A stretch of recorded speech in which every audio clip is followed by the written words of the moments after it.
తలా బుచ్చిబాబు, నీకు ఇది ఫైనల్ వార్నింగ్. దయచేసి పెద్ద సెకండ్ సాంగ్ అయితే రిలీజ్ చేయి, లేదంటే ఫ్యాన్స్ మండిపోయి ఉన్నారు, ఇంకా విధ్వంసాలు చూస్తారు నువ్వు.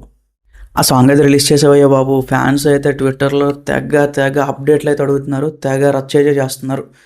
ఓకే, సంక్రాంతి సినిమాలు డిస్టర్బ్ చేయకూడదు, అందులో మరీ ముఖ్యంగా మన బాస్ సినిమా డిస్టర్బ్ చేయకూడదు అని చెప్పి ఓకే ఇన్ని రోజుల్లో కొంచెం సైలెంట్గా ఉన్నారు. బట్ పండుగ అయిపోయింది, మెగా పండుగ కూడా అయిపోయింది, మంచి హిట్ కొట్టింది, సక్సెస్ అయింది, అంతా అయిపోయింది. బట్ మన సినిమా తాలూకు అప్డేట్ అయితే కావాలి అని చెప్పి ఫ్యాన్స్ అయితే కూర్చున్నారు. ట్విట్టర్లో ప్రతి నిమిషానికి ప్రతి గంటకి పెద్ద అప్డేట్ కావాలి, పెద్ద సాంగ్ అప్డేట్ కావాలి అని చెప్పి బుచ్చిబాబుని అయితే రిక్వెస్ట్ చేయడం జరుగుతుంది. బట్ ఎవరు రెస్పాండ్ అవ్వట్లేదు. మూవీ ప్రొడక్షన్ వాళ్ళు రెస్పాండ్ అవ్వట్లేదు, డైరెక్టర్ రెస్పాండ్ అవ్వట్లేదు, ఎవరు రెస్పాండ్ అవ్వట్లేదు. బట్ యాక్చువల్గా ఈ పాటికి రెండో సాంగ్ వచ్చేయాలి గైస్.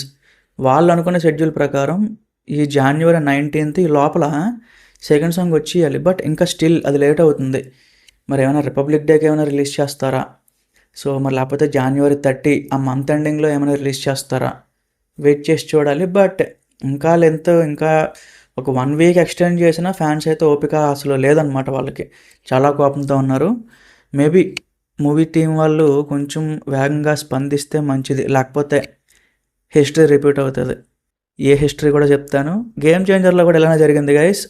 సో టీజర్ అనేది రిలీజ్ చేయకుండా అలానే సైలెంట్గా కూర్చున్నారు. ఫ్యాన్స్ అయితే నెగిటివ్ స్టార్ట్ చేశారు. దిల్ రాజుని, ప్రొడక్షన్ హౌస్ని 500కి అంటే ఆల్మోస్ట్ 5 లక్షల ట్వీట్లు అయితే పడ్డాయి. నెగిటివ్ ట్రెండ్ అది ఇప్పటిదాకా టాలీవుడ్లో అది హిస్టరీ అనమాట. నెగిటివ్ ట్రెండ్లో ఎక్కడైనా టాప్ 1లో ఉన్నదంటే చరణ్ గారు. దెబ్బకి భయపడి వితిన్ 1 weekలో వాళ్ళైతే అది రిలీజ్ చేయడం జరిగింది. సో శంకర్ రెస్పాండ్ అయ్యాడు, దిల్ రాజు రెస్పాండ్ అయ్యాడు, తమనన్న సో ఇట్లా చేయొద్దు, ఇట్లా తిట్టొద్దు, అది మంచిది కాదు, మేమే అప్డేట్ ఇస్తామని చెప్పి రెస్పాండ్ అవ్వడం జరిగింది. బుచ్చిబాబుకి కూడా అలాంటి ట్రీట్మెంట్ కావాలేమో మరి. బుచ్చిబాబు, నీ మీద కొంచెం గౌరవం ఉంది, కొంచెం మర్యాద అయితే ఉంది. దయచేసి అది పాడు చేసుకోవద్దు, దయచేసి ఫ్యాన్స్తో అయితే ఆడుకోవద్దు. పెద్ద second single update as soon as possible release చేస్తే బెటర్. పలానా డేట్ లేకపోతే ఫిబ్రవరిలో రిలీజ్ చేస్తాం, లేకపోతే ఏదో వాటి నువ్వు అప్డేట్ అయితే ఇవ్వాల్సిందిగా ఫ్యాన్స్ అయితే మరీ రిక్వెస్ట్ చేస్తున్నారు. సో అది గైస్, చూద్దాం మరి ఏమైనా ఒకవేళ వస్తే ఖచ్చితంగా పోస్ట్ చేస్తాను. Thank you.